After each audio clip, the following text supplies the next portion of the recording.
শহরের এক নামী বহুতলের ফ্ল্যাটে অনির্বাণ আর ঐশানীর সংসার। অনির্বাণ একটি বহুজাতিক সংস্থার মাঝারি পদে কর্মরত, আর ঐশানী রূপচর্চা কেন্দ্রের ব্যবসা চালায়। তাদের একমাত্র ছেলে আর্য স্থানীয় একটি নামী ইংরেজি মাধ্যম স্কুলের ছাত্র।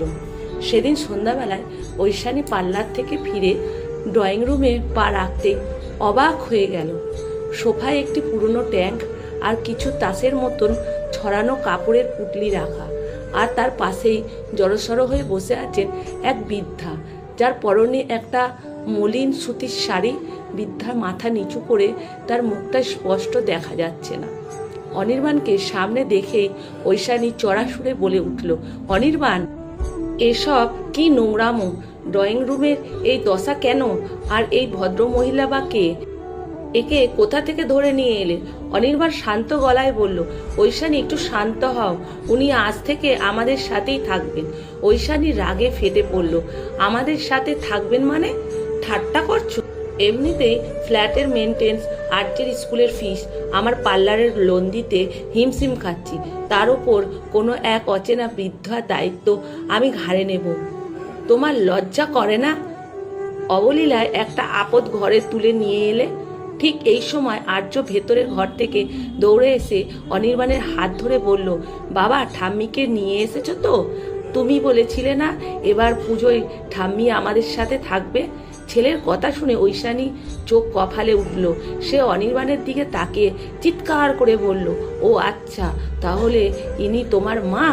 ওই আজ পাড়াগাঁয়ের বিধবা বুড়ি, যাকে তুমি তোমার ছোট ভাইয়ের কাছে রেখে এসেছিলে।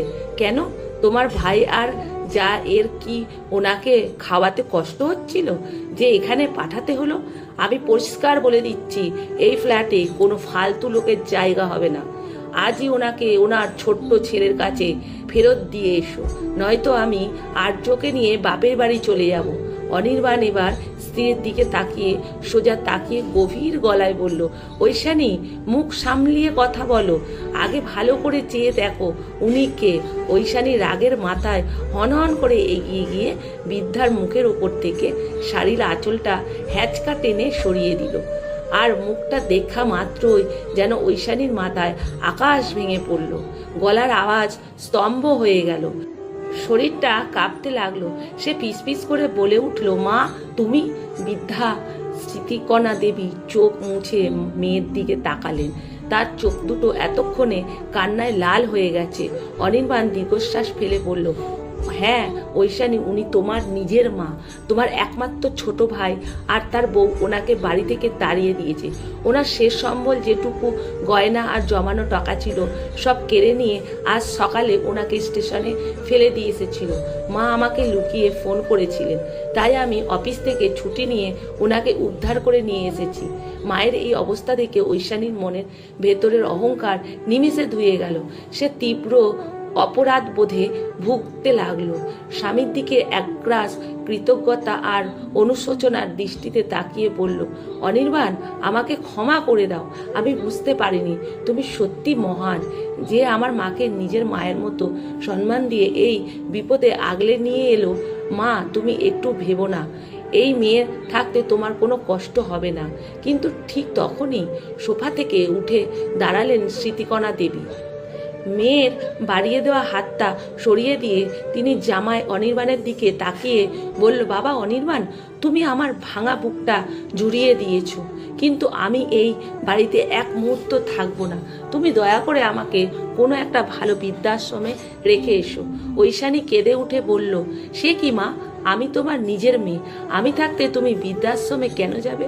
স্মৃতিকণা দেবী মেয়ের চোখের দিকে তাকিয়ে শান্ত কিন্তু কঠিন গলায় বললেন, যে কারণে তোর শাশুড়ি মা এই বাড়িতে স্থান পাননি, ঠিক সেই কারণেই গত বছর যখন অনির্বাণের মা অসুস্থ হয়ে এখানে দুদিন থাকতে এসেছিলেন, তখন তুই ঠিক এইভাবেই চিৎকার করে ওনাকে বাড়ি থেকে তাড়িয়েছিলি।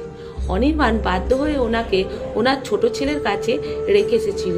আজ যদি আমি তোর সংসারে আশ্রয় নিই, তবে বিধাতা আমাকে ক্ষমা করবে না।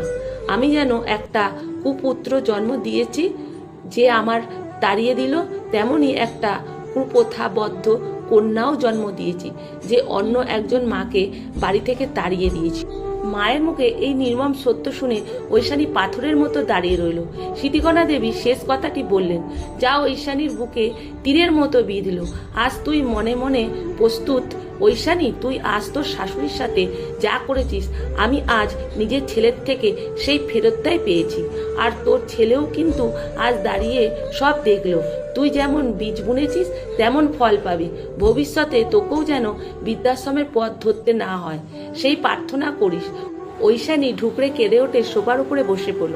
সে বুঝতে পারলো অন্যের মাকে অবহেলা করার শাস্তি সে আজ নিজের মায়ের চোখের জলের মধ্যে দিয়ে হাতে না হাতে পেয়ে গেছে।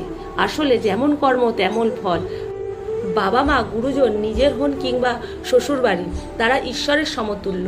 অন্য কারোর মা বাবার প্রতি আমাদের করা দুর্ব্যবহার একদিন ঘুরে এসে আমাদের নিজেদের মা বাবার ওপরে বা আমাদের নিজেদের ওপরেই আঘাত হানে। ভবিষ্যতের প্রজন্মের কাছে আদর্শ হতে গেলে বর্তমানের কর্মকে পবিত্র ও সহানুভূতিশীল